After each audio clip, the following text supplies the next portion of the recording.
വളരെ കരുതലോടെ ദൈവസന്നിധിയിൽ ഇരിക്കണമെന്ന് ദൈവനാമത്തിൽ ഓർപ്പിക്കുകയാണ്. 20-ാം അധ്യായത്തിന്റെ 1-ാം വാക്യം വായിച്ചുകൊണ്ട് ഞാൻ ഈ ചിന്തയിലേക്ക് കടന്നു പോവുകയാണ്. ആഴ്ചവട്ടത്തിന്റെ 1-ാം ദിവസം മഗ്ദലക്കാരി മറിയ രാവിലെ ഇരുട്ടുള്ളപ്പോൾ തന്നെ കല്ലറയുടെ അടുക്കൽ ചെന്ന് കല്ലറയുടെ വാതിൽക്കൽ നിന്ന് കല്ല് നീക്കിയിരിക്കുന്നത് കണ്ടു. പ്രിയ വാത്സല്യമുള്ള ദൈവമക്കളെ, ഇത് ആഴ്ചവട്ടത്തിന്റെ 1-ാം ദിവസമാണ്. അപ്പൊ വേദപുസ്തകത്തിൽ വ്യക്തമായി പറഞ്ഞിട്ടുണ്ട്, നമ്മുടെ കർത്താവായ യേശു ഉയർത്തെഴുന്നേറ്റ ദിവസം ഏതാണ് എന്ന് ചോദിച്ചാൽ ആഴ്ചവട്ടത്തിന്റെ 1-ാമത്തെ ദിവസമാണ്. ഒരാഴ്ച ആരംഭിക്കുന്നത് ഞായറാഴ്ചയാണ്. പ്രിയ വാത്സല്യമുള്ള ദൈവമക്കളെ, വെള്ളിയാഴ്ച ദിവസം നമ്മുടെ കർത്താവായ യേശു മരിച്ചു. നമ്മുടെ കർത്താവായ യേശുവിന്റെ മരണത്തിന് വിധേയമായ ശരീരം കല്ലറയിൽ വെള്ളിയാഴ്ച ദിവസം സംസ്കരിച്ചു. ആഴ്ചവട്ടത്തിന്റെ 1-ാം നാൾ എന്ന് പറയുന്നത് ശനി കഴിഞ്ഞു വരുന്ന അടുത്ത ദിവസമായ ഞായറാഴ്ചയാണ്. അപ്പൊ നമുക്കറിയാം, ഒരു സംശയം ഒരുപക്ഷെ പലരുടെയും മനസ്സിലുണ്ടായിരിക്കാം. നോഹയുമായുള്ള ബന്ധത്തില് നമ്മൾ ചില കാര്യങ്ങള് ജലപ്രളയവുമായുള്ള ആ കാഴ്ചപ്പാടിൽ ചിന്തിക്കാറുണ്ട്. എന്നാൽ യോനയുടെ പുസ്തകത്തിലേക്ക് വരുമ്പോൾ യോന കടൽ മത്സ്യത്തിന്റെ വയറ്റില് 3 രാവും 3 പകലും കഴിഞ്ഞതായിട്ട് നമ്മൾ വായിക്കുന്നു. നമ്മുടെ കർത്താവായ യേശു ആവർത്തിച്ചു പറയുകയുണ്ടായി, യോന കടൽ മത്സ്യത്തിന്റെ വയറ്റിൽ 3 രാവും 3 പകലും ഇരുന്നതുപോലെ മനുഷ്യപുത്രനും 3 രാവും 3 പകലും മണ്ണിനുള്ളിൽ ഇരിക്കേണ്ടതാകുന്നു. അങ്ങനെ ആ കാര്യങ്ങൾ നമ്മൾ വേദപുസ്തകത്തിൽ വായിക്കുമ്പോൾ നമുക്കൊരു സംശയം തോന്നാൻ സാധ്യതയുണ്ട്. വെള്ളിയാഴ്ചയാണ് കർത്താവായ യേശു മരിച്ചത്. അപ്പൊ നിങ്ങൾ ഓർക്കണം, വെള്ളിയാഴ്ച പകൽ, വെള്ളിയാഴ്ച രാത്രി, ശനിയാഴ്ച പകൽ, ശനിയാഴ്ച രാത്രി. പിന്നെ ഏത് ദിവസമാണ് നമ്മൾ ഈ ഉയർത്തെഴുന്നേൽപ്പിനെ കാണുന്നത്? ഞായറാഴ്ച എന്ന ഒരു ദിവസത്തിന്റെ പ്രഭാതത്തിലാണ്. പ്രിയ വാത്സല്യമുള്ള ദൈവമക്കളെ, യഹൂദന്മാരെ സംബന്ധിച്ചിടത്തോളം ഒരു ദിവസം 24 മണിക്കൂറിൽ അധിഷ്ഠിതമായിട്ട് അവർ കാണുന്നുവെങ്കിലും ഒരു ദിവസത്തെ അവർ എണ്ണുമ്പോൾ 1 മണിക്കൂർ ആ ഒരു ദിവസമുണ്ടെങ്കിൽ ആ ഒരു ദിവസം എന്നാണ് അവർ സാധാരണ എണ്ണുന്നത്. അവരുടെ എണ്ണലിന്റെ അടിസ്ഥാനത്തിൽ വേദപുസ്തകത്തിലെ ആ ദിവസ സമയങ്ങളെല്ലാം നമ്മൾ കത്തിച്ചു നോക്കുമ്പോൾ ഒരു സംശയവും അതിനുണ്ടായിട്ടില്ല. 3-ാം നാൾ. അപ്പൊ നമ്മള് ഒരു തെറ്റിദ്ധാരണ ഇല്ലാതെ മനസ്സിലാക്കണം, 3-ാം നാൾ അല്ലെ കർത്താവായ യേശു ആവർത്തിച്ച് പറഞ്ഞത്, മനുഷ്യപുത്രൻ കൊല ചെയ്യപ്പെടുകയും 3-ാം നാൾ അവൻ മടങ്ങി വരികയും ചെയ്യും. അപ്പൊ വെള്ളിയാഴ്ച പകല്, വെള്ളിയാഴ്ച രാത്രി, ശനിയാഴ്ച പകല്, ശനിയാഴ്ച രാത്രി. അപ്പൊ എത്ര ദിവസം കഴിഞ്ഞു? 2 പകലും 2 രാത്രിയും അവിടെ തികഞ്ഞിരിക്കുന്നതായിട്ട് നമുക്ക് കാണാൻ സാധിക്കുന്നു. ആഴ്ചവട്ടത്തിന്റെ 1-ാം നാൾ അതിരാവിലെ എന്ന് പറയുമ്പോൾ ഇരുട്ടുള്ള ഒരു സമയം. നമ്മൾ ഏതാണ്ട് ഒരു 5 മണി എന്നുള്ള ഒരു സമയം കണക്ക് കൂട്ടിക്കോ. പ്രിയ വാത്സല്യമുള്ള ദൈവമക്കളെ, അതിനകത്തുനിന്ന് ഒരു 2.5 മണിക്കൂറൂടെ മാറ്റിയ യഹൂദന്മാരുടെ സമയ പട്ടികയുമായിട്ട് ചിന്തിച്ചാൽ പോലും ആ 12 മണി എന്നുള്ള സമയം കഴിഞ്ഞു. 12 മണി എന്നുള്ള സമയം ഏതാണ്ട് കഴിഞ്ഞതായിട്ട് നമുക്ക് കാണുവാനും ചിന്തിക്കുവാനും മനസ്സിലാക്കുവാനും സാധിക്കുന്നതിനകത്തൊരു തെറ്റുമില്ല. ഒരു യാഥാർത്ഥ്യമുണ്ട്, ദിവസത്തിന്റെ കണക്കല്ല, രാത്രിയുടെ കണക്കല്ല, പകലിന്റെ കണക്കല്ല, മണിക്കൂറിന്റെ കണക്കല്ല, മിനിറ്റിന്റെ കണക്കല്ല, സെക്കൻഡിന്റെ കണക്കല്ല. കർത്താവായ യേശു പറഞ്ഞതുപോലെ അവന്റെ ജീവിതത്തിൽ സംഭവിച്ചു. ഇത് മാത്രം നമ്മൾ അറിഞ്ഞാൽ മതി. പ്രിയ വാത്സല്യമുള്ള ദൈവമക്കളെ, കർത്താവായ യേശു മനുഷ്യനായി ജനിച്ചു, അവൻ ജീവിച്ചു, അവൻ മരിച്ചു, അവൻ അടക്കപ്പെട്ടു, അവൻ ഉയർത്തെഴുന്നേറ്റു എന്നുള്ള കാര്യത്തിലേക്ക് നമ്മൾ പോയാൽ മതിയെന്ന് ഇന്ന് പ്രകാരം കർത്താവിന്റെ നാമത്തിൽ ഓർപ്പിച്ചുകൊണ്ട് ദൈവവചനത്തിലേക്ക് നമ്മൾ ഒരുമിച്ച് ഇന്ന് പ്രകാരം കടന്നു പോവുകയാണ്. പ്രിയ വാത്സല്യമുള്ള ദൈവമക്കളെ, ആഴ്ചവട്ടത്തിന്റെ 1-ാം നാൾ അതിരാവിലെ ഇരുട്ടുള്ളപ്പോൾ തന്നെ ആരെവിടേക്ക് പോയി? മഗ്ദലക്കാരത്തി മറിയ അവിടേക്ക് പോയി. ഞാൻ മുമ്പ് നിങ്ങളെ ഓർപ്പിച്ചല്ലോ, ലൂക്കോസ് 8-ാം അധ്യായം അതിന്റെ 2-ാം വാക്യത്തില് ഈ മഗ്ദലക്കാരി മറിയെ കുറിച്ച് നമുക്കൊരു സൂചനയുണ്ട്. മഗ്ദലക്കാരി മറിയയെ കുറിച്ച് പറയുമ്പോൾ 7 ഭൂതങ്ങൾ വിട്ടുപോയ മഗ്ദലക്കാരി മറിയ എന്നവരുടെ പേര് പറഞ്ഞിട്ടുണ്ട്.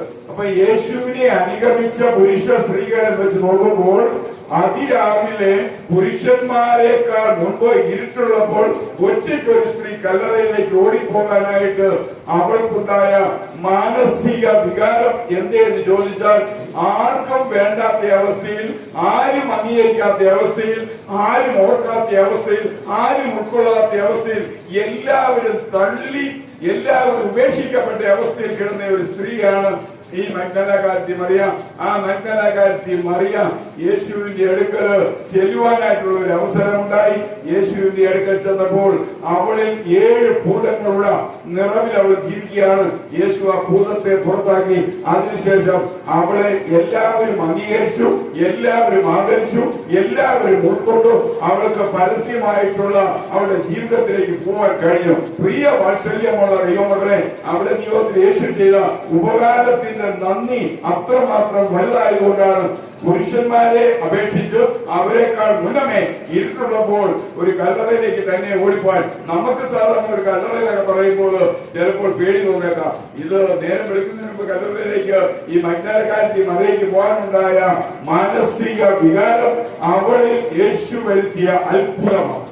അതുകൊണ്ട് പ്രിയ വാത്സല്യമുള്ള ദൈവമക്കളെ, നമുക്ക് അതിന്റെ 2ാം വാക്യത്തിലേക്ക് ഒന്ന് പോവാം. ആഴ്ചവട്ടത്തിന്റെ 1-ാം നാൾ മറിയ കല്ലറയിലേക്ക് പോയി. 2-ാം വാക്യം, അവൾ ഓടി. പ്രിയ ദൈവമക്കളെ, നമ്മൾ ഒരു കാര്യം അറിയേണ്ടത്, അവൾ ഓടി. എവിടുന്നാണ് ഓടിയത്? കല്ലറയ്ക്കലേക്ക് പോയി കല്ലറയിൽ നിന്ന് അവൾ ഓടുകയാണ്. പേടിച്ചിട്ടല്ല ഓടുന്നത്, ഭയന്നിട്ടല്ല ഓടുന്നത്. അവൾ ഓടുന്നത് എന്താണെന്ന് നമുക്ക് നോക്കാം. അവൾ ഓടി ശീമോൻ പത്രോസിന്റെയും യേശുവിന് പ്രിയനായ മറ്റേ ശിഷ്യന്റെയും അടുക്കൽ ചെന്ന് കർത്താവിനെ അവർ കല്ലറയിൽ നിന്ന് എടുത്തുകൊണ്ടുപോയി. അവനെ എവിടെ വച്ചു എന്ന് ഞങ്ങൾ അറിയുന്നില്ല എന്ന് അവരോട് പറഞ്ഞു. പ്രിയ വാത്സല്യമുള്ള ദൈവമക്കളെ, ഈ മഗ്ദലക്കാരി മറിയ അതിരാവിലെ ഇരുട്ടുള്ളപ്പോൾ യേശുവിന്റെ ശരീരം വെച്ച കല്ലറയിലേക്ക് ചെന്നപ്പോൾ എന്താണ് കാണാൻ സാധിക്കുന്നത്? പ്രിയ ദൈവമക്കളെ, there is a open tomb. അവിടെ തുറന്നൊരു കല്ലറയാണ് ഈ ശിഷ്യന്മാരുടെ അടുക്കലേക്ക് ഇവളെ ഓടിക്കുവാൻ, ഇവളെ തിരിച്ചു കൊണ്ടുവരുവാൻ പ്രേരിപ്പിച്ചത്. അവളെ കല്ലറയ്ക്ക് ചെന്നപ്പോൾ കല്ലറ എന്ത് ചെയ്തിരിക്കുകയാണ്? തുറന്നു കിടക്കുകയാണ്. പ്രിയ വാത്സല്യമുള്ള ദൈവമക്കളെ, നമുക്കറിയാം, വെള്ളിയാഴ്ച ദിവസം യേശുവിന്റെ മൃതശരീരം ആ കല്ലറയിൽ വെച്ച് കല്ലറയുടെ അടപ്പ് കൊണ്ട് അടച്ചു. അതിനുശേഷം ആ കല്ലറ നല്ലതുപോലെ ഉറപ്പാക്കി പീലാത്തോസ് മുദ്രയും വെച്ച് അതിനെ സുരക്ഷാ ഭടന്മാരെ ഏൽപ്പിച്ചിരിക്കുകയാണ്. എന്നാൽ ആഴ്ചവട്ടത്തിന്റെ 1-ാം നാൾ ആ കല്ലറ തുറന്നു കിടക്കുകയാണ്. പ്രിയ വാത്സല്യമുള്ള ദൈവമക്കളെ, അനേകം അത്ഭുതങ്ങൾ ചെയ്ത യേശു ഇതാ അത്ഭുതത്തിന്റെ പരിപൂർണതയായി മാറുകയാണ്. ലാസറിനെ ഉയർപ്പിക്കുവാൻ അവന്റെ കല്ലറയ്ക്കടുക്കലേക്ക് ചെന്നപ്പോൾ ലാസറിന്റെ സഹോദരിമാർ പറഞ്ഞ് 4 ദിവസമായി നാറ്റം വെച്ച് തുടങ്ങിയെന്ന് പറഞ്ഞു. പ്രിയ വാത്സല്യമുള്ള ദൈവമക്കളെ, ആ നാറ്റം വെച്ച് തുടങ്ങിയ ലാസറിനെ ഉയർപ്പിച്ച യേശു ഇതാ സ്വയം ഉയർത്ത് അവിടെ നിന്ന് മുന്നോട്ട് വരുന്ന കാഴ്ച നമ്മൾ കാണുകയാണ്. അതിന്റെ 3-ാം വാക്യത്തിലേക്ക് നമ്മൾ പോകുമ്പോൾ, അതുകൊണ്ട് പത്രോസും മറ്റേ ശിഷ്യനെ പുറപ്പെട്ട് കല്ലറയ്ക്ക് ചെന്നു. എന്നെ കേൾക്കുന്ന വാത്സല്യമുള്ള ദൈവമക്കളെ, ലോകം കണ്ട മനുഷ്യരിൽ വെച്ച് ഏറ്റവും വലിയ ഒരു മെസ്സഞ്ചർ ലേഡിയായി ഈ മേരി മഗ്ദല മാറുകയാണ്. നമ്മൾ ഈ മേരി മഗ്ദലയുടെ പാദത്തെ പിന്തുടരുന്നത് നല്ലതാണ്. കാരണം ആദ്യമായി ഉയർത്തെഴുന്നേറ്റ യേശുവിനെ ലോകത്തിലേക്ക് വിളംബരം ചെയ്യുവാൻ നിയോഗിക്കപ്പെട്ട സ്ത്രീയായി ഈ മേരി മഗ്ദല മാറുമ്പോൾ, ഈ മേരി മഗ്ദലയ്ക്ക് മുമ്പ് ഉയർത്തെഴുന്നേറ്റ യേശുവിനെ കുറിച്ച് ഉത്ബോധിപ്പിക്കുവാൻ, പ്രബോധിപ്പിക്കുവാൻ, മറ്റുള്ളവരെ അറിയിക്കുവാൻ, ഒരു സന്ദേശ വാഹിനിയായി പോകുവാൻ മറ്റാരും കഴിഞ്ഞില്ല. ആദ്യത്തെ ഉയർപ്പിന്റെ സന്ദേശം ലോകത്തോട് വിളംബരം ചെയ്ത ആൾ ആരാണെന്ന് ചോദിച്ചാൽ മേരി മഗ്ദല മറിയമാണെന്നുള്ള കാര്യം നമ്മൾ മറക്കരുത്.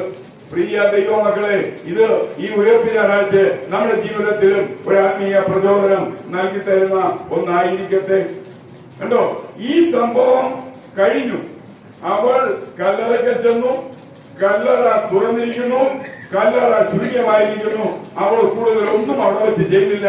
അവൾ ഓടി ശീമോൻ പത്രോസിന്റെയും മറ്റ് ശിഷ്യന്മാരുടെ അടുക്കൽ വന്ന് ആ സന്ദേശം അറിയിച്ചു. ഇനി അതിന്റെ 4-ാം വാക്യം നോക്കാം.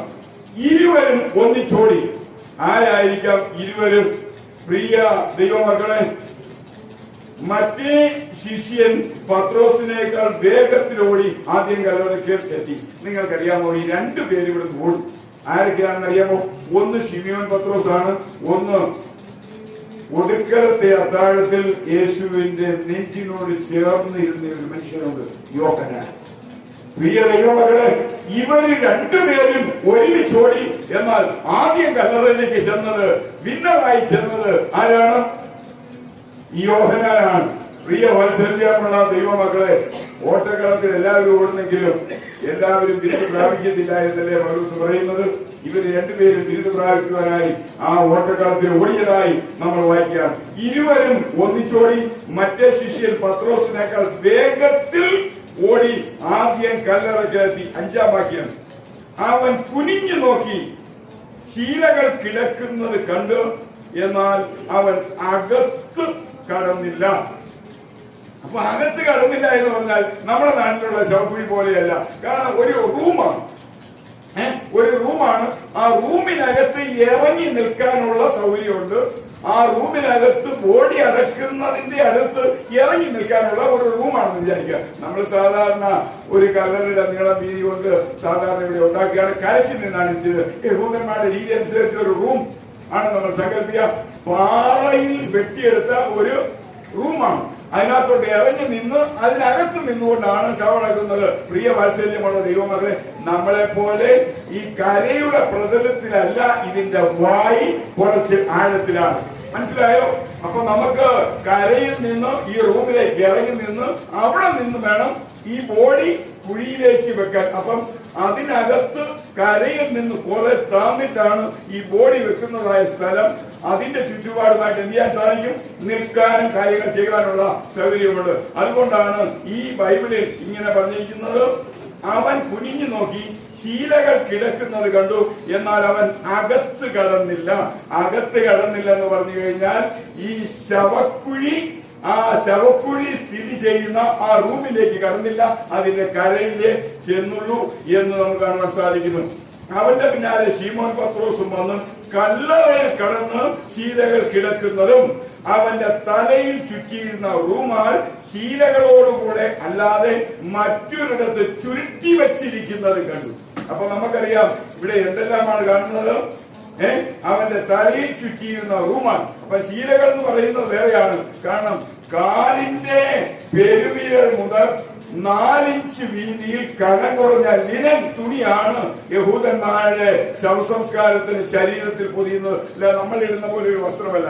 ഈ 4 ഇഞ്ച് വീതിയിൽ കനം കുറഞ്ഞ ലിനൻ നൂല് ശരീരത്തിൽ പൊതിയുന്നതിന്റെ കാരണം, ഈ മരിച്ചൊരു മൃതശരീരത്തെ കഴുകി വെടിപ്പാക്കിയതിനു ശേഷം ആ ശരീരത്തില് 4 കൂട്ടം സുഗന്ധ പശകൾ കൊണ്ട് പൊതിയും. ഇത് ശരിക്കും പറയുകയാണെങ്കിൽ നമുക്കറിയാം, യോസേഫിന്റെയൊക്കെ ആ സംഭവം നടക്കുമ്പോൾ, അല്ലെങ്കിൽ യാക്കോബിന്റെയൊക്കെ ആ സംഭവത്തിൽ നമുക്ക് ബൈബിളിൽ നമുക്ക് കാണുവാൻ സാധിക്കുന്നു. അപ്പൊ ആ ശരീരത്തിൽ മുഴുവനും വില കൂടിയ സുഗന്ധ വസ്തുക്കൾ പൊതിഞ്ഞതിന് ശേഷം അതിന്റെ ഏറ്റവും മുകളിൽ ഹൽബാന എന്ന് പറയുന്ന ഒരു പശയുണ്ട്. ആ പശയാണ് ഈ സുഗന്ധ ദ്രവ്യത്തിന്റെ മുകളിൽ ഏറ്റവും മുകളിലായി പുരട്ടുന്നത്. അതിനോട് ചേർന്നാണ് 4 ഇഞ്ച് വീതിയിൽ കനം കുറഞ്ഞ ലിനൻ നൂൽ കാല് മുതൽ ഈ താടിയതിന് താഴെ വരെ ചുറ്റുന്നത്. അങ്ങനെ ചുറ്റിയാൽ ഈ പശകൾ ശരീരത്തോട് ചേർന്ന് ഈ തുണിയും അതിനോട് ചേർന്ന് ഒന്നിച്ചിരിക്കും. യഹൂദന്മാരുടെ നാടുകളിൽ വലിയ സമ്പന്നന്മാരുടെ ശവമടക്കുമ്പോൾ നമ്മളുടെ കണക്ക് പറഞ്ഞാൽ ലക്ഷക്കണക്കിന് രൂപയുടെ സുഗന്ധ വസ്തുക്കൾ ഡെഡ് ബോഡിയോടുകൂടെ കല്ലറയിൽ സംസ്കരിക്കുവാൻ ഉപയോഗിച്ചിരുന്നു. കല്ലറയിൽ ശവമടക്കുന്ന ദിവസം രാത്രിയിൽ ശവം മോഷ്ടിക്കപ്പെടുന്ന പതിവ് പാലസ്തീനിൽ ഉണ്ടായിരുന്നു. അതുകൊണ്ടാണ് യേശുവിനെ കുറിച്ച് തന്നെ പീലാത്തോസിന്റെ അടുക്കൽ ഒരു പരാതി ചെന്നത്. അവന്റെ ശിഷ്യന്മാർ അവന്റെ ശരീരം ആ ദിവസം തന്നെ കല്ലറയിൽ നിന്ന് മോഷ്ടിച്ചെടുത്തുകൊണ്ട് പോയിട്ട് അവർ ഉയർത്തെഴുന്നേറ്റു എന്ന് കള്ളപ്രചാരണം നടത്തുവാൻ സാധ്യതയുണ്ട്. അപ്പോൾ പീലാത്തോസ് ചോദിച്ചു, ഞാൻ എന്താണ് ചെയ്യുന്നത്? അപ്പോൾ പീലാത്തോസിനോട് ഇവർ പറഞ്ഞു, കാവൽ കൊടുത്തത്. കാരണം അങ്ങനെയാണ് കാവൽ പട്ടാളത്തെ യേശുവിന്റെ കല്ലറയ്ക്കൽ വിന്യസിക്കുന്നത്. പ്രിയ വാത്സല്യമുള്ള ദൈവമക്കളെ, ഈ കാവൽ പട്ടാളം യേശുവിന്റെ കല്ലറയ്ക്കൽ വെള്ളിയാഴ്ച ശവമടക്കിയ സമയം മുതൽ കാത്തു നിൽക്കുകയാണ്. ഇവരാരും അറിഞ്ഞിട്ടില്ല നമ്മുടെ കർത്താവായ യേശു ഉയർത്തെഴുന്നേറ്റ യാഥാർത്ഥ്യം. കാരണം അവിടെ വലിയ അത്ഭുതങ്ങളൊന്നും കാണാനായിട്ടില്ല. എന്നാൽ യേശു മരിക്കുന്ന സമയം മത്തായി 27:51-52 ഭൂമി കുലുങ്ങി, പാറകൾ പിളർന്നു, പഴയ നിയമ വിശുദ്ധന്മാർ ഉയർത്തുന്നതായി മത്തായി 27:51-52 കാണുന്നു. എന്നാൽ യേശു ഉയർത്തെഴുന്നേറ്റപ്പോൾ അവിടെ ഒരത്ഭുതവും നടന്നിട്ടില്ല. കാരണം എന്താണെന്നറിയാം? ആരും അറിയാത്ത രീതിയിൽ, ആരും മനസ്സിലാക്കാത്ത രീതിയിൽ, ആരോടും വിളംബരം ചെയ്യാത്ത അവസ്ഥയിൽ യേശു ഉയർത്തെഴുന്നേൽക്കുകയാണ്. യേശു ഉയർത്തെഴുന്നേറ്റ യേശുവിനെ പിന്നീട് മനസ്സിലാക്കാൻ പോലും ഒത്തിരി സമയം കഴിയേണ്ടി വന്നതായിട്ട് നമ്മൾ കാണാൻ സാധിക്കുന്നു. ഇപ്പോഴും നമ്മൾ നോക്കാം, അവന്റെ തലയിൽ ചുറ്റിയിരുന്ന റൂമാൽ ശീലകളോടുകൂടെ അല്ലാതെ. അപ്പൊ നമ്മൾ ഓർക്കണം, 2 സെക്ഷനാണ് കാണുന്നത്. കാല് മുതൽ താടിയൽ വരെ ചുറ്റിയ 4 ഇഞ്ച് വീതിയിലെ കനം കുറഞ്ഞ ലിനൻ നൂല്. അതിനുശേഷം തലയിൽ പശയോ മറ്റൊന്നും വെക്കത്തില്ല, അത് ഇവിടെ കൊണ്ട് അവസാനിപ്പിക്കുകയാണ്. അത് ഇങ്ങനെ ചുറ്റിയതിനു ശേഷം ഇവിടെ നിന്ന് ഇങ്ങനെ ഒരു ഹെഡ്കാപ്പ് വെക്കും. അങ്ങനെ വെച്ച് കഴിഞ്ഞാൽ ഇതിങ്ങനെ കിടക്കും. ഇവിടെ നിന്ന് പൊക്കാവുന്ന രീതി നിങ്ങൾ കണ്ടിട്ടുണ്ടാവും. സാധാരണ ഈ ഇസ്ലാമിക് വിശ്വാസികള് മരിച്ചു കിടക്കുമ്പോൾ നമ്മൾ ചെല്ലുമ്പോ പൊക്കി കാണിക്കും. നിങ്ങൾ കണ്ടിട്ടില്ലേ? അത് കഴിഞ്ഞ് പിന്നെ അങ്ങ് മുഖം മൂടിയാണ്. എല്ലാം ഇതിനകത്തുനിന്ന് വന്ന ഒരു അവസ്ഥയാണ് നമ്മൾ അറിയേണ്ടത്. കാരണം ഇതെല്ലാം അവര് കൊണ്ടുവന്നിരിക്കുന്നതെല്ലാം ഏതാണ്ട് യഹൂദന്മാരുടെ ഒരു കഷ്ടമായിട്ടാണ്. അപ്പൊ ഒരു ബോഡി കാണാൻ നമ്മൾ അവിടെ ചെല്ലുകയാണെങ്കിൽ അവരുടെ മുഖം ഒന്ന് പൊക്കി കാണിച്ചിട്ട് വീണ്ടും അതിനെ മൂടിയിടുന്ന പോലെയുണ്ട്. എന്നാൽ യഹൂദന്മാരുടെ രീതി അനുസരിച്ച് അവർ ഇതിന് മുകളിലേക്ക് ഒരു തലയിൽ ഒരു കാപ്പ് വെക്കും. ആ കാപ്പിന് മുഖത്തിന്റെ ഒരു പ്രത്യേക രീതിയിൽ തുറക്കാവുന്ന രീതിയിലായിരിക്കും അത് വെച്ചേക്കുന്നത്. അങ്ങനെ എന്നാൽ യേശുവിന്റെ കല്ലറയിൽ മഗ്ദലക്കാരി മറിയയും യോഹന്നാൻ അപ്പോസ്തലനും പത്രോസും ചെല്ലുമ്പോൾ കാലിന്റെ പാദം മുതൽ ഈ താടിയല് വരെ 4 ഇഞ്ച് വീതിയിലുള്ള ലിനൻ നൂല് ചുറ്റിയിരുന്നതെല്ലാം ചുരുട്ടി ചുരുട്ടി ഇങ്ങനെ ഇരിക്കുന്നു എന്ന് പറഞ്ഞു കഴിഞ്ഞാൽ നമുക്കറിയാം, ഇത് ചുരുട്ടി ചുരുട്ടി അങ്ങനെ ഇരിക്കുന്നു. യേശു അതിനകത്തുനിന്നാണ് നമ്മൾ സാധാരണ മലയാളത്തിൽ പറയാം ഊർന്നു പോയെന്ന് പറയാം അല്ലെ. അതിനകത്ത് എഴുന്നേറ്റ് പോയപ്പോൾ അത് മുഴുവൻ ചുരുട്ടിയത് അങ്ങനെ തന്നെ. കാല് മുതൽ ഇവിടം വരെയുള്ളത് മുഴുവൻ ഇരിക്കുന്നു. അതിന്റെ ഇപ്പുറത്ത് ഈ തൊപ്പി വേറെ ഇരിപ്പുണ്ട്. അപ്പം ഇത് അടയാളമായി അവർക്ക് അവിടെ സാക്ഷ്യമായിട്ട് വരികയാണ്. പ്രിയ വാത്സല്യമുള്ള ദൈവമക്കളെ, അവന്റെ തലയിൽ ചുറ്റിയിരുന്ന റൂമാൽ ശീലകളോട് കൂടെ അല്ലാതെ മറ്റൊരിടത്ത് ചുറ്റി വെച്ചിരിക്കുന്നത് കണ്ട് ആദ്യം കല്ലറകളിലെത്തിയ മറ്റേ ശിഷ്യനും അപ്പോൾ അകത്ത് ചെന്ന് കണ്ട് വിശ്വസിച്ചു. അപ്പൊ ഇതെല്ലാം എവിടെയാണെന്നറിയാം? അകത്ത് ചെല്ലണം എന്ന് പറഞ്ഞു കഴിഞ്ഞാൽ ആ റൂമിലേക്ക് ഇറങ്ങിയിട്ടുള്ള കരയിലല്ല. പ്രിയ വാത്സല്യമുള്ള ദൈവങ്ങളെ മുഴുവനും അവിടെ ക്രമീകരിച്ച് വെച്ചിരിക്കുകയാണ്. ഇനി അതിന്റെ 11-ാം വാക്യത്തിലേക്ക് വരുമ്പോൾ, എന്നാൽ മറിയ കല്ലറയുടെ പുറത്ത് കരഞ്ഞുകൊണ്ടിരുന്നത്. കാരണം അവളൊരു സ്ത്രീയാണ്, അവൾക്ക് അതിനകത്തോട് ഇറങ്ങിച്ചെല്ലാനായിട്ട് പ്രയാസമാണ്. അപ്പോൾ മറിയ കല്ലറയുടെ പുറത്ത് കരഞ്ഞുകൊണ്ട് നിന്ന് കരയുന്നതിൽ അവൾ കുനിഞ്ഞ് കല്ലറയ്ക്കുള്ളിലേക്ക് നോക്കി. 12-ാം വാക്യം, യേശുവിന്റെ ശരീരം കിടന്നിരുന്ന ഇടത്ത് വെള്ള വസ്ത്രം ധരിച്ച് 2 ദൂതന്മാർ, ഒരുവൻ തലയ്ക്കലും മറ്റൊരുവൻ കാൽക്കലും ഇരിക്കുന്നത് കണ്ടു. പ്രിയ വാത്സല്യമുള്ള ദൈവമക്കളെ, ഇതൊരു ഭയങ്കര സീനറിയാണ്. ഈ 2 മാലാഖമാരെ ഇവിടെ ഇരിക്കുകയാണ്. പ്രിയ വാത്സല്യമുള്ള ദൈവമക്കളെ, എത്രയോ ഭാഗ്യകരമായ ഒരു കാഴ്ചയാണ് ഇവിടെ കണ്ടത്. 2 പേരും ഈ കാൽക്കലും തലയ്ക്കലുമായിരിക്കുന്ന കാഴ്ച അവിടെ കണ്ടിയാണ്. 12-ാം വാക്യം, യേശുവിന്റെ ശരീരം കിടന്നിടത്ത് വെള്ളവസ്ത്രം ധരിച്ച് 2 ദൂതന്മാർ, ഒരുവൻ തലയ്ക്കലും ഒരുവൻ കാൽക്കലും ഇരിക്കുന്നത് കണ്ടു. അവർ അവളോട്, സ്ത്രീയെ നീ കരയുന്നത് എന്ത്? അപ്പൊ നമ്മൾ ഓർത്തേക്കണം, മാലാഖമാര് സംസാരിക്കുന്നവരാണ് കേട്ടോ. മാലാഖമാര് സംസാരിക്കുന്നവരാണ്. സ്ത്രീയെ നീ കരയുന്നത് എന്ത് എന്ന് ചോദിച്ചു. ഇനിയുള്ള വാക്യം നിങ്ങളൊന്ന് ശ്രദ്ധിക്കണം. എന്റെ കർത്താവിനെ എടുത്തുകൊണ്ടുപോയി അവനെ എവിടെ വെച്ചു എന്ന് എനിക്ക് അറിഞ്ഞുകൂടാ എന്നവൾ അവരോട് പറഞ്ഞു. ഈ ഒരു വാക്യത്തിന്റെ ആഴം അവൾ പറയാണ്, എന്റെ കർത്താവിനെ. പ്രിയ വാത്സല്യമുള്ള ദൈവമക്കളെ, എന്റെ കർത്താവിനെ എടുത്തുകൊണ്ടുപോയി. കാരണം 7 ഭൂതം ബാധിച്ച് ഒരു രീതിയിലും ജീവിതം മുന്നോട്ട് പോകാത്ത അവസ്ഥയിൽ യേശുവിന്റെ അടുക്കൽ വന്ന് ജീവിതം ആകമാനം മാറിയ ഈ മേരി മഗ്ദലന അവസാനം പറയാണ്, എന്റെ കർത്താവിനെ അവൻ എടുത്തുകൊണ്ടുപോയി, എന്റെ കർത്താവിനെ അവൻ എടുത്തുകൊണ്ടുപോയി. അവനെ എവിടെ കൊണ്ടുവച്ചു എന്ന് അറിയില്ല. അപ്പോഴും അവർക്ക് ഉയർത്തെഴുന്നേൽപ്പ് വിശ്വസിക്കുവാൻ സാധിക്കുന്നില്ല. പ്രിയ ദൈവമക്കളെ, 14-ാം വാക്യം, ഇത് പറഞ്ഞവൾ പിന്നിലേക്ക് തിരിഞ്ഞപ്പോൾ യേശു നിൽക്കുന്നത് കണ്ടു. കേട്ടോ പ്രിയ വാത്സല്യമുള്ള ദൈവമക്കളെ, ഇത് പറഞ്ഞവൾ പുറകിലേക്ക് തിരിഞ്ഞപ്പോൾ ഇതാ യേശു അവരുടെ അടുക്കൽ വന്ന് നിൽക്കുക. അത് യേശു ആണെന്ന് അവൾ അറിഞ്ഞില്ല. 15-ാം വാക്യം, യേശു അവളോട്, സ്ത്രീയെ, നീ കരയുന്നത് എന്തിന്? ആരെ തിരയുന്നു എന്ന് ചോദിച്ചു. അവൻ തോട്ടക്കാരനാണെന്ന് വിചാരിച്ച് അവൾ യജമാനനെ. അപ്പം ഈ തോട്ടത്തിന് ഒരു ഉടമസ്ഥനുണ്ട്. കാരണം നമുക്കറിയാം, ഈ തോട്ടം കാക്കുകാർ എപ്പോഴും കാവൽക്കാരനുണ്ട്, അതിനൊരു ഉടമസ്ഥനുണ്ട്. അങ്ങനെ ആ തോട്ടത്തിന്റെ യഥാർത്ഥ ഉടമസ്ഥനാണെന്നാണ് അവൾക്ക് തെറ്റിദ്ധരിച്ചത്. അവൻ എവിടെ വെച്ചു എന്ന് പറഞ്ഞു തരിക, ഞാൻ അവനെ എടുത്തുകൊണ്ട് പോയിക്കോളാം. ഈ വാക്കാണ് പ്രിയ ദൈവമക്കളെ ഈ മേരി പറയാണ്, അവനെ എവിടെ വെച്ചു എന്ന് പറയാൻ ഞാൻ എടുത്തുകൊണ്ട് പോയിക്കോളാം. എന്നെ കേൾക്കുന്ന വാത്സല്യമുള്ള ദൈവമക്കളെ, 2026 ഏപ്രിൽ മാസം 5-ാം തീയതി ഈസ്റ്റർ ദിനത്തിൽ നമ്മുടെ ഭാഗത്തു നിന്നുണ്ടാകേണ്ട ഒറ്റയൊരു കാര്യം, അവനെയും എടുത്തുകൊണ്ട് ഞാൻ പോകും. ഇതാണ് നമ്മുടെ ജീവിതത്തിൽ. പ്രിയ ദൈവമക്കളെ, നിങ്ങളോട് ഞാൻ പറയട്ടെ, എന്നാണെങ്കിലും ഈ മറിയേക്കാളും ശരീരത്തിന് വലിപ്പമുണ്ട്, ശരീരത്തിന് തൂക്കമുണ്ട്. അത്രയും വലിപ്പവും തൂക്കമുള്ള യേശുവിന്റെ ശരീരം അവൾ ഒറ്റയ്ക്ക് എടുത്തുകൊണ്ട് പോകാം എന്ന് പറയുമ്പോൾ അവളിൽ വന്ന മാറ്റത്തിന്റെ അത്ഭുതം അവളെ അതിന് പ്രേരിപ്പിക്കുകയാണ്. കഷ്ടവും ത്യാഗവും പ്രയാസവും വേദനയും വിഷമവും ശീലിക്കുവാൻ നമ്മളെ പ്രേരിപ്പിക്കുന്നത് നമുക്ക് കിട്ടിയ നന്മയുടെ അടിസ്ഥാനത്തിലാണ്. നമ്മുടെ ഭൗതിക ജീവിതത്തിൽ ഒരു മനുഷ്യൻ നമുക്ക് ഒത്തിരി ഉപകാരം ചെയ്തിട്ടുണ്ടെങ്കിൽ ആ മനുഷ്യൻ മുഖാന്തരം ഒരു പ്രയാസം വന്നാൽ നമ്മൾ ആ പ്രയാസത്തെ ആ മനുഷ്യൻ ചെയ്ത ഉപകാരത്തിന്റെ മുൻപിൽ നമ്മൾ എന്ത് ചെയ്യും? അനുഭവിക്കും, സഹിക്കും.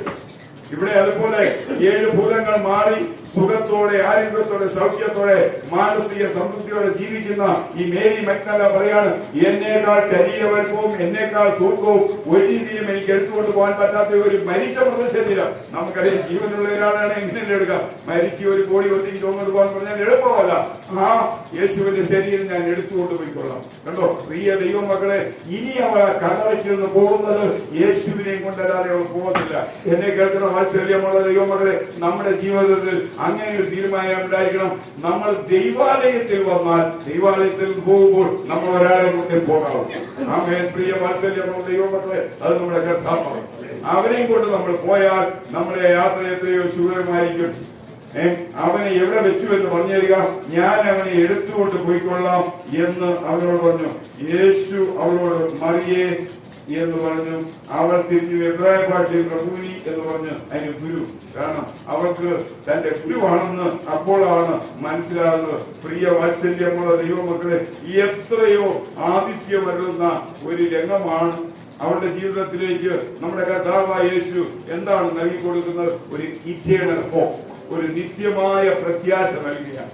കാരണം മരണത്താൽ അവസാനിക്കുന്ന ഒന്നല്ല ഞാൻ നീ തമ്മിലുള്ള ബന്ധം. വീണ്ടും നോക്കുകയാണെങ്കിൽ ഒരു ഇറ്റേണൽ പീസ്, നിത്യമായ സമാധാനം. വീണ്ടും നോക്കുകയാണെങ്കിൽ ഇറ്റേണൽ കമ്മീഷൻ, നിത്യമായ ഒരു ദൗത്യ നിർവഹണത്തിലുള്ള ആഹ്വാനം നൽകുകയാണ്. വീണ്ടും നമ്മൾ നോക്കുകയാണെങ്കിൽ ഇറ്റേണൽ പ്രസൻസ്, നിത്യമായ സാന്നിധ്യം. അതാണ് മത്തായി 28:20 പറയുന്നത്, ഞാനോ ലോക അവസാനത്തോളം എല്ലാ നാളും നിങ്ങളോടുകൂടെ ഉണ്ട്.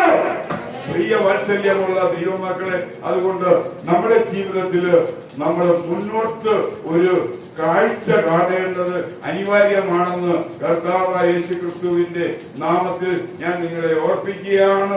മരണത്തിന് മുൻപ് പ്രിയ വാത്സല്യമുള്ള ദൈവമക്കളെ, നമ്മൾ കാണുന്ന കാഴ്ചയല്ല മരണത്തിന് ശേഷം കാണുന്ന കാഴ്ച. അടക്കത്തിന് മുൻപ് നമ്മൾ കാണുന്ന കാഴ്ചയല്ല ഉയർത്തെഴുന്നേൽപ്പിന് ശേഷം നമ്മൾ കാണുന്നതിലൂടെ കർത്താവിന്റെ നാമത്തിൽ ഓർപ്പിക്കട്ടെ. മരണത്തിനപ്പുറം നമുക്ക് ചിലതുണ്ട് എന്നുള്ള കാഴ്ച നമ്മുടെ ജീവിതത്തിൽ ഉണ്ടായിരിക്കണമെന്ന് പ്രിയ വാത്സല്യമുള്ള ദൈവമക്കളെ, more beyond our this life, ഈ ജീവിതത്തിനപ്പുറം ചിലതുണ്ട്. എന്താണെന്ന് അറിയാമോ? അത് ഇറ്റേണൽ പ്രസൻസ്, നിത്യ സാന്നിധ്യമാണ്. പ്രിയ ദൈവമക്കളെ, ഇറ്റേണൽ പീസ്, നിത്യ സമാധാനമാണ്, ഇറ്റേണൽ ഹോപ്പ്. അത് നിത്യമായ പ്രത്യാശയാണ്, പ്രതീക്ഷയാണ്. അങ്ങനെയെങ്കിൽ നമ്മുടെ ജീവിതത്തിൽ ഉയർത്തെഴുന്നേറ്റ യേശുവിനെ ഈ ഞായറാഴ്ച നമ്മൾ കൊണ്ടുപോകുമ്പോൾ നമ്മുടെ പക്കൽ ഒരു കാര്യം ഉണ്ടായിരിക്കണം, ഇറ്റേണൽ കമ്മിറ്റ്മെന്റ്. പ്രിയ ദൈവമക്കളെ, പൂർണ്ണമായ ഒരു സമർപ്പണം നമ്മുടെ ജീവിതത്തിൽ ഉണ്ടായിരിക്കും. അങ്ങനെ ഉണ്ടായാൽ നമ്മുടെ ജീവിതം ധന്യമായി, സമർത്ഥമായി, അനുഗ്രഹപൂർണ്ണമായി, വിജയമായി തീരുമെന്ന് കർത്താവായ യേശു ക്രിസ്തുവിന്റെ നാമത്തിൽ ഞാൻ ഓർപ്പിക്കട്ടെ. ഒരു കാര്യം നിങ്ങൾ ഇങ്ങോട്ട് തിരിഞ്ഞു നോക്കിയാൽ മതി. He is not here, for he has risen. പ്രിയ ദൈവമക്കളെ, അവൻ ഇവിടെ ഇല്ല, അവൻ ഉയർത്തെഴുന്നേറ്റിരിക്കുന്നു. കണ്ടോ, നമ്മുടെ കർത്താവായ യേശു ഇവിടെ ഇല്ല, അവൻ ഉയർത്തെഴുന്നേറ്റവനെ മരിച്ചവരുടെ കല്ലറയിൽ അന്വേഷിക്കേണ്ട ആവശ്യമില്ല. അതുകൊണ്ട് ഉയർത്തെഴുന്നേറ്റ് യേശു എവിടെയാണോ? ജീവനുള്ളവരുടെ ഇടയിലാണ്. അവസാന മനുഷ്യവാസിയായ തോമസ് കൂടിയിരിക്കുമ്പോൾ യേശു അവരുടെ നടുവിൽ ചെന്നിട്ട് ഇങ്ങനെ പറഞ്ഞു, നിങ്ങൾക്ക് സമാധാനം.